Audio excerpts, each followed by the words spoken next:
Verehrte Vorstände des Zentralrats, sehr geehrter Herr Rose, meine Damen und Herren. Über die Musik sind viele aus meiner Generation mit der Kultur der Sinti und Roma in Berührung gekommen.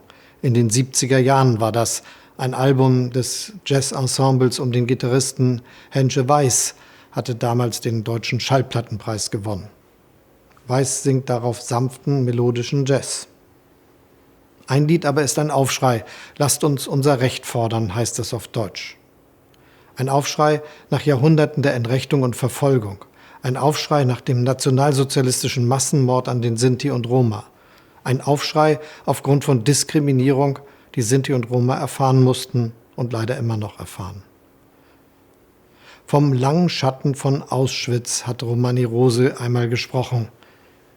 Gegen massive Widerstände mussten die Überlebenden und Hinterbliebenen viele Jahre lang für die Anerkennung ihres Leidens kämpfen. Erst seit 2012 erinnert unweit vom Bundestag ein Denkmal an die 500.000 ermordeten Sinti und Roma. Und fast 4 Jahrzehnte hat es nach dem Krieg gedauert, bis Bundeskanzler Helmut Schmidt die richtigen Worte fand. Das ungeheuerliche Unrecht, das Deutsche den Sinti und Roma zugefügt haben, benannte er als das, was es war, als einen Völkermord. 1982 war das. Im gleichen Jahr wurde der Zentralrat Deutscher Sinti und Roma gegründet, heute vor 40 Jahren. Zu diesem Jubiläum gratuliere ich Ihnen von Herzen. 40 Jahre, gemessen an der 600 Jahre langen Tradition der Sinti und später auch der Roma hier bei uns in Deutschland, erscheint das kurz. Und doch hat Ihre Arbeit unser Land nachhaltig verändert in diesen 40 Jahren.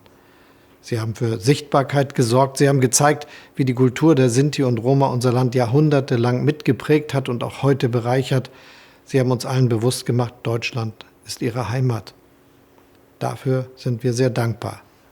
Vieles, was längst überfällig war, ist auch dank der Initiative des Zentralrats vorangekommen, bei der Opferentschädigung etwa oder bei der juristischen Aufarbeitung der NS-Verbrechen.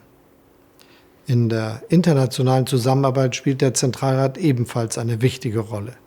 Ich denke etwa an die Integration von Geflüchteten aus dem ehemaligen Jugoslawien und auch später, als 2015 wieder viele Schutzsuchende nach Deutschland kamen. Aktuell hat der Zentralrat sich mit anderen europäischen Roma-Netzwerken zusammengeschlossen und einen Notfallfonds für Roma in der Ukraine errichtet.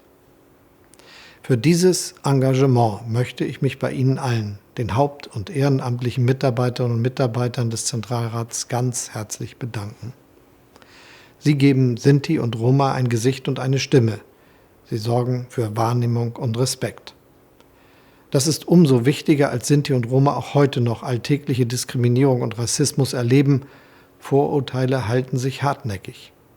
Und es schmerzt, wenn viele Sinti und Roma auch heute ihre Identität in Beruf und Öffentlichkeit verleugnen, aus Angst vor Ausgrenzung.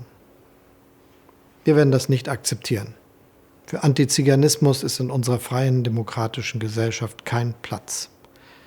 Die Bundesregierung geht entschlossen gegen jede Form von Rassismus und Antiziganismus vor.